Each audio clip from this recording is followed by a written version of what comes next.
What's up, beautiful people? Welcome back to That Conversation, a podcast where we have the hard conversations that help us grow. All right, let's get into the questions. Okay. So, the first question, I feel like we kind of talked about it, but it just says, just one question. How did you do it? I'm dead. I feel like I'm going off course and not achieving what I need to be at a certain age. Ooh.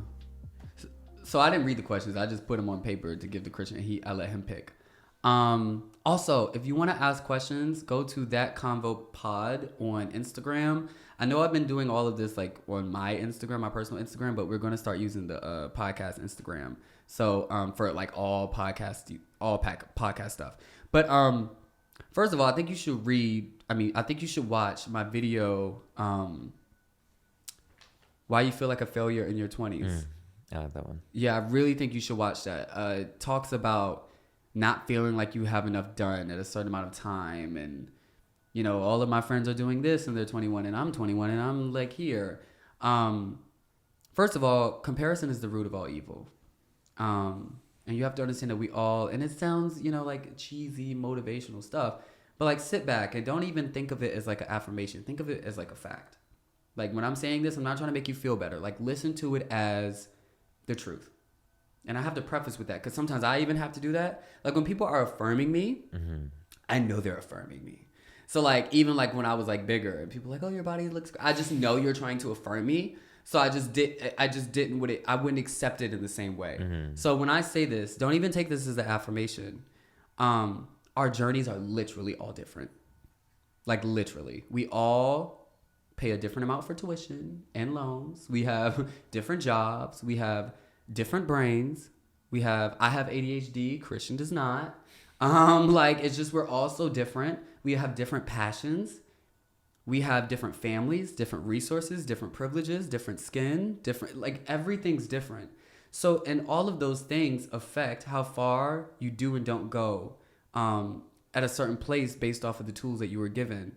Some people are given more tools than other people in terms of emotional, how to deal with your emotions, how to go to college. I was first generation. Some people are not first generation. They know how college works, so they went and it was easier for them. So I'm saying all this to say that there's no place that you should be right now in terms of like you see what everybody else has and you feel like you should be where they're at because of the age, but that's the only thing you have in common. Everything else is not in common. Nothing else is in common.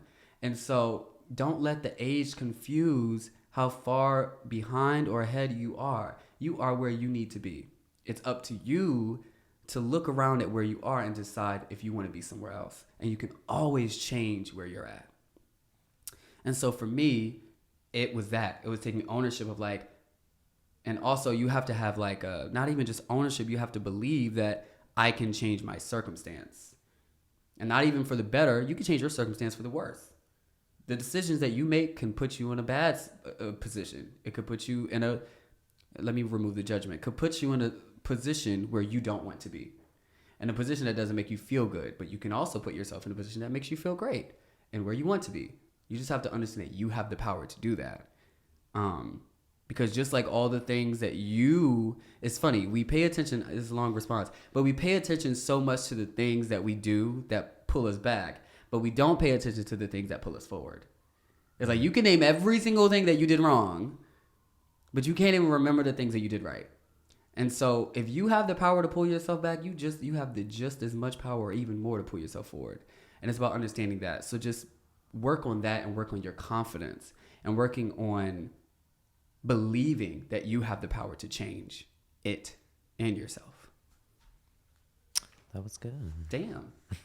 I be talking. Yep. I be talking. I see why y'all subscribed, girl. I really do. I be talking because that'd be real natural. I don't even be, hey, look at me getting back into my power. Okay, you can go to the next one. This is from Javante.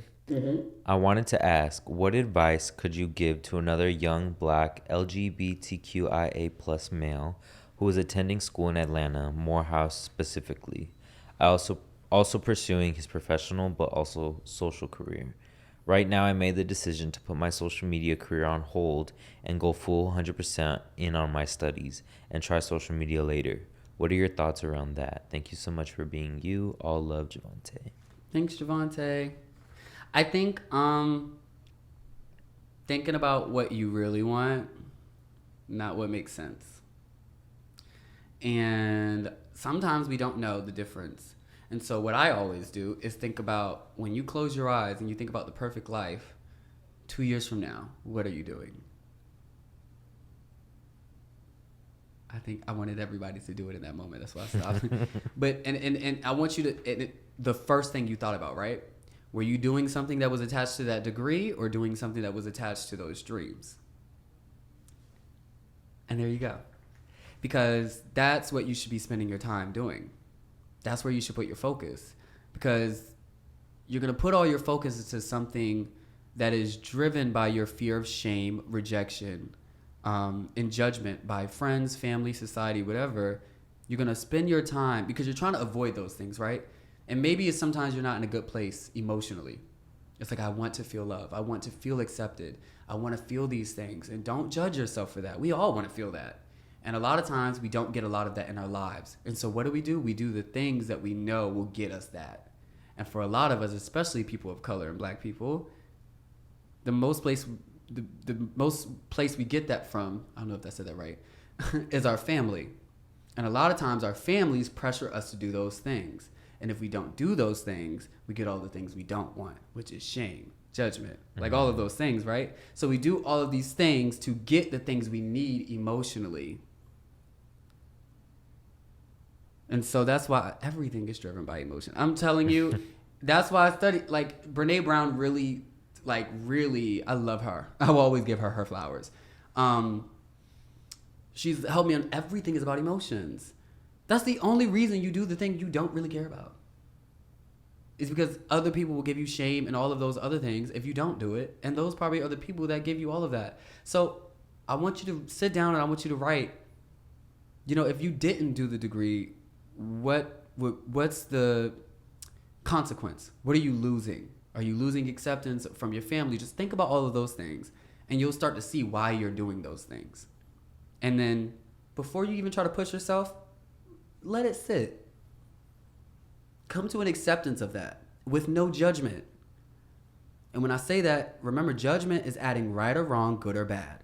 And so a lot of people will write that down and be like, I care about acceptance. Like, oh my God, like, you care about acceptance, baby. It's okay. We all do. It's okay. You're human. We all want this. Stop making it like a thing where you're like less than or not good as or not as confident as somebody. We all want it. So first accept it, and then you'll get to a point of like, I want all these things, but I want to do what makes me happy. And I want to be with people that make me feel these things while I'm also doing what makes me happy. And so I think that's my real word, because for me, I was spending so much time on like school, and I mean, I'm a type of person, if I start something, I'm going to finish it. I just couldn't see myself dropping out. And I also love learning. And then also I had a full ride and it was paying my bills. So that, so it was a tool. I was using college as a tool to pay for my bills. And then I spent all my extra money on like YouTube stuff. So I used it as, it was a job. School was actually a job for me. It was really a job. It afforded me an apartment where I could film my videos. I just had to spend all my time doing college stuff, but I had 3 days out of the week. It was a hustle. So you just got to look at your factors like that. I'm not saying cut it out completely. Look at how it can help you. Use it as a tool. Use the things in your life as a tool to bring you happiness. And I hope that helped. Yeah. The next question is, making friends is far away different than from when you're a teenager or a child. So how do you go about it when you're adulting? Oof. So I just came to this. I've lost and like I said in my last episode, I lost 4 or 5 plus friends this past couple of months. And I understand that it happened at that time because of everything that's happening right now, right? It's so funny how God, that's how you know something big is coming, is when he get all these people out your way. But I realized that before I was And I made space for myself, and I have grace for myself because I know I needed, like I just was talking. It's crazy. I needed acceptance, and I wanted to feel acceptance. I wanted to feel wanted, and I wanted to be validated. And by people wanting to hang out with me or be with me, I felt validated. Like, oh, I'm not a reject. Like, you know, people want to be with me. And that was because of how low I was these past 2 years. But as I slowly started to come out of that low, I started realizing that I just validated myself, and I didn't need people here to validate that. And so I stopped going to friends for that, and I now operate on how people make me feel. So I have no restrictions on who can be my friend. I just became really great friends with a bartender at a restaurant that I go to like a lot. Like we hung out like 2 days last weekend, a couple days ago. I celebrated with her last night. And so I have no restrictions. If you make me feel good and we have good conversation and I feel safe around you, that's a friend. Yeah. We are friends with so many people that don't make us feel that. It's so crazy. And when you sit back, and I promise you this, I'll put money on this. Anybody that you're friends with that does not make you feel safe, doesn't make you feel comfortable, and doesn't make you happy, you're not with them for how they make you feel. You're with them and friends with them for what they give you. And you got to think about what that is. Sometimes it's access to spaces, to people. It can be validation. When I'm around this person, I feel more important. When I'm with this person, I feel more beautiful. You know, like it can be a lot of things, but if I operate on feeling now, yeah. So I always, I talk to strangers, as y'all see on TikTok. I talk to strangers, and I just allow myself to be seen. You got to allow yourself to be seen in order for people to have connection with you.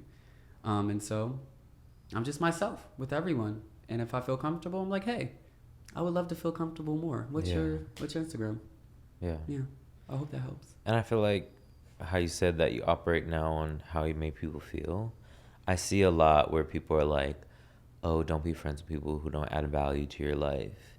And I think that commodifies friendship. And like how you say, like you're getting everything from, like you want something from people, but it's like, that's also not a friendship. I think it depends on the person saying that, because I've said that before. And when I say value, I mean the relationship being valuable. And meaning that person is valuable to you. And what makes someone valuable is they add to your life, meaning they add happiness, they add fulfillment, they add safety, they add comfort. If they don't add anything but stress and suffering, they have no value to you. They literally deteriorate you. Adulterate you. It's bringing you down. But when people add value, people that make you feel good and comfortable, you express yourself more. You talk more. They're adding value because your value is even growing. So that's why I say it. But some people say it in more of like a, if you can't ask your friend for $10,000, why they your friend? Ew. I hate them videos, girl. Girl. First of all, see, and what takes me out about that quote is if you can't ask your friends for $10,000, okay, so why people friends with you? Because if you asking somebody for $10,000, that means I can't ask you for $10,000. So why am I your friend? And the people that you're asking for $10,000, they can't ask you. So if they took your advice, they wouldn't be friends with you. Exactly. Okay. Hey Tuh-reek, I have a question with something I've been desperately struggling with. For the past few months, I just feel not appreciated. I feel like I overextend and I'm always there for everyone when they need me. But when it's time to be reciprocated, it's never to the same standards. I try to set boundaries, but it's hard because I'm a lover at heart and hate that I have to try and love from a distance when I just want to love. Aww. Babe, I've been going through this heavy.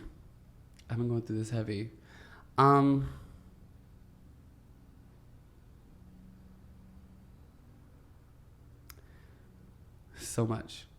I think this is a whole podcast episode. But I think that I'm going to go to the subtext. You got to stop. How about this? Pull back from the people right now. Pull back from those people that's hurting you, what you're doing for others. And I want you to pull back and I want you to look inside of you. And I want you to reevaluate your value. because I think what really helped me with this was reevaluating and relearning my value. And what I mean by that is when I started protecting myself and showing up for myself and building a relationship with myself, I started loving myself more. And when I started loving myself more, and my inner child too, I felt the need to protect them more. And so when people didn't treat me right, adult me would push the little kids in me. No. Because y'all not about to do this to them. Because, like, we can protect a friend like that, right? Like, if I see somebody taking advantage of Chris, I'm be like, no. Because he just did that. But we could do that for friends. But when it's us, we overextend. So what I do, and I'm writing this book about this, is really seeing your inner child as, like, another entity. And when you feel that someone's taking advantage of you and not treating you right, protect them. Even if because sometimes it's hard for us to protect ourselves. Think about it like you're protecting your inner child. And think about you when you were inner child and you were sad. Like that sad moment in your childhood, right? Protect them. And when I started loving myself and understanding that I deserve to be protected, the thing is I was waiting for everyone else to protect me. But like when I realized like, oh, I can protect myself. When people tried to guilt little me for things that wasn't their fault and trying to like manipulate them or whatever, I was like, oh yeah, that's not happening. It was nice seeing you. So, and I think that all starts with you going back and just realizing your value and understanding, I don't deserve this. I deserve to be poured into just as much as I pour. And it's not even, I'm not going to say that. I was going to say it's not even about being transactional. It's just about understanding how you want to feel. Because some people pour all the time and don't even care about being poured back into, you know? But if you know that that's something that you want and something that you need, your inner child has a need right now. Show up for it. Show up for it. They're telling you what they need. You can either ignore them and make them feel just like all the other people made you feel when you were younger, or you can be the change in that little child's life and be the first person that actually shows up to their needs and protects them. So I hope that was helpful. No, definitely. And the last question is, what inspires you to grow into a better you every day? Oof. I was not,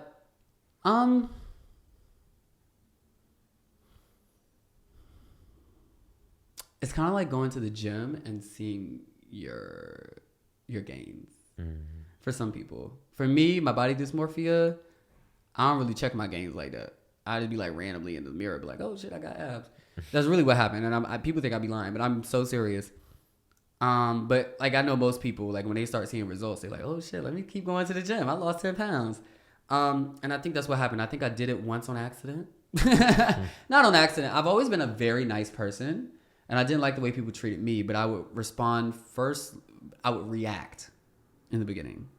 I would react, and I was like, I was never mean.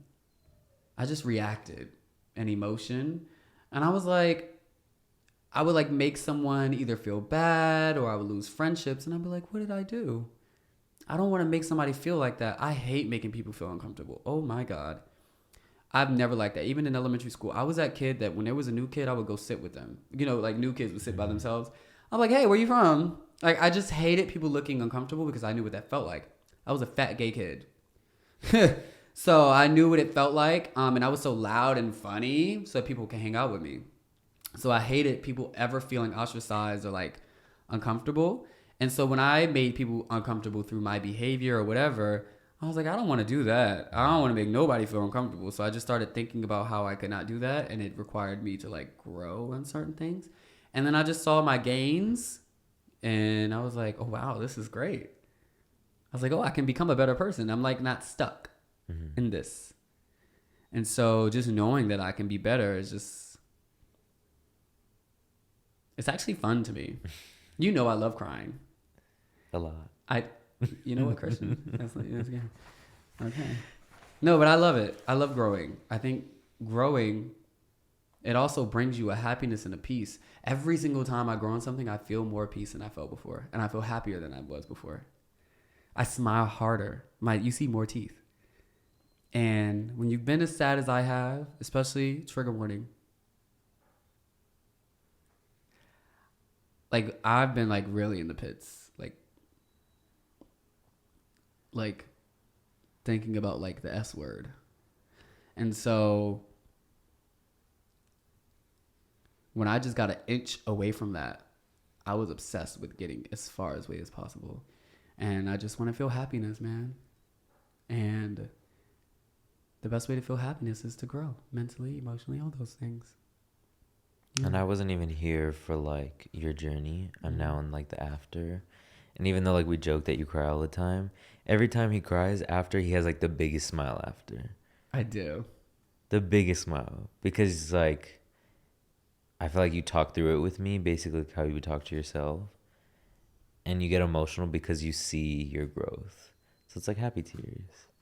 I've never had someone tell me that. I've never realized that. You're right. Yeah. I do that. I did it right now. I don't know. Crying makes you know, it reminds you that your heart is working. And I've been numb.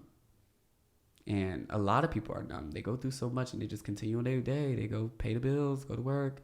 And I get it, man. Hustle, bustle life. But I don't know. I just wanted to feel better, man.